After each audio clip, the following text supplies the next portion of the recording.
My brothers and sisters, Allah has honored you with guidance, clarity and protection. But there are places that strip you of that light and open your life to the influence of Shaytan. You may think, I'm strong, I will control myself.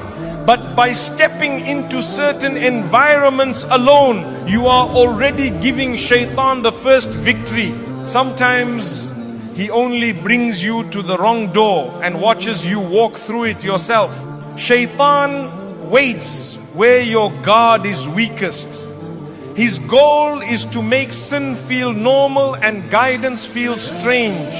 If you learn to recognize the spaces where he thrives, where angels flee, you will protect your heart, your faith and your future. 1. Places of open sin and immorality.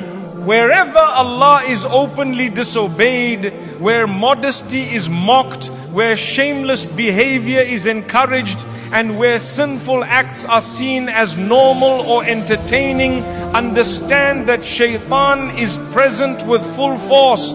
These are places where your heart, your faith, and your self-respect are slowly attacked. When you walk into such environments, you may convince yourself that you are only there to look, to enjoy the atmosphere or to pass time, but Shaytan does not need your permission to influence you. His strategy is slow and silent. He begins by softening your dislike for sin. He makes you watch without feeling uncomfortable. He turns something that should shock you into something you find funny, cool or harmless.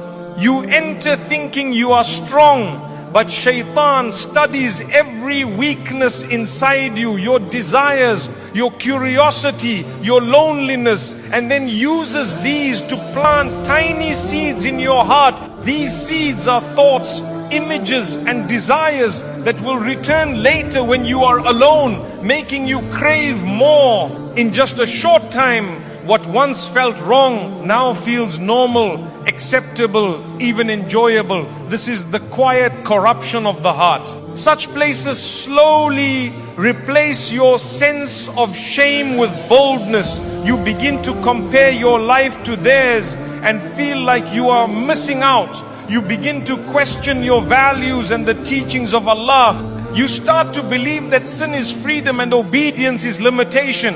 This is how Shaytan flips your understanding until you chase what is harmful and ignore what is beneficial. The worst part is that you often leave thinking you are still the same person, still pure, still connected to Allah, but something inside has changed. Your heart has shifted without you noticing. The first time you feel a little uncomfortable, the second time a little less. Eventually the sin becomes familiar, then normal, then acceptable. Once your heart becomes numb, Shaytan doesn't even need to whisper. You will walk towards sin yourself, thinking it is harmless. Ask yourself, why enter places where angels refuse to accompany you? Why put your soul in a battlefield without protection? A believer's heart is like clean water, pure and clear. But when you allow sin, even small amounts, to mix with it, the water slowly becomes dark. These environments make what is wrong look attractive and what is right look strange. They steal your haya, your shame, your inner softness. And once that is gone, guidance becomes harder to accept. You are shaped by what you repeatedly expose your heart to. If you spend time in darkness, your eyes eventually stop noticing the dark. If you surround yourself with immorality, then slowly the standards Allah has given you will fade. Protect your heart before it becomes too heavy to lift. When Allah forbids certain environments, it is not to limit you but to protect you, because He knows what you cannot see, the spiritual danger beneath the surface. So when you see places where modesty is absent, where zina is celebrated, where hijab is mocked, where alcohol flows, where shamelessness is entertainment, turn away. You are not weak for avoiding it, you are wise. The strongest believer is the one who recognizes danger before it destroys him. By keeping yourself away, you preserve your faith and save your heart from damage that may take years to repair. 2. Illicit gatherings and secret relationships. When a man and woman who are not mahram interact privately, whether physically, sitting together, speaking behind closed doors, messaging late at night, or sharing personal conversations online, Shaytan becomes the third companion between them. This is not just a saying, it is a spiritual reality. Allah created attraction between men and women, and Shaytan knows exactly how to manipulate that attraction. He will never push you into sin instantly. He works patiently, step by step, until a simple conversation grows into emotional attachment, and emotional attachment leads to desire. It always begins innocently. Two people say they are just talking or just friends. They convince themselves that there is no danger, but Shaytan knows that human hearts are soft and easily influenced. He whispers ideas, builds curiosity, and slowly makes the relationship feel exciting and special. Soon the heart becomes addicted to the attention, the compliments, and the private conversations. What began as harmless talk becomes something you look forward to. You start hiding your chats, erasing messages, protecting the person, and thinking about them constantly. This is how Shaytan traps you: emotion first, then action. When emotional attachment forms, logic becomes weak, shame becomes silent, and obedience becomes difficult. You start doing things you once thought you would never do. You begin taking risks, crossing boundaries, and lying to family. Even if no major sin has occurred yet, the heart is already captured, and when the heart falls, the body follows. Understand this: the private bond between non-mahrams is not just dangerous, it is forbidden, because Allah knows how quickly the heart falls. When Shaytan becomes the third, he feeds the imagination, paints fantasies, and removes fear of Allah from the heart.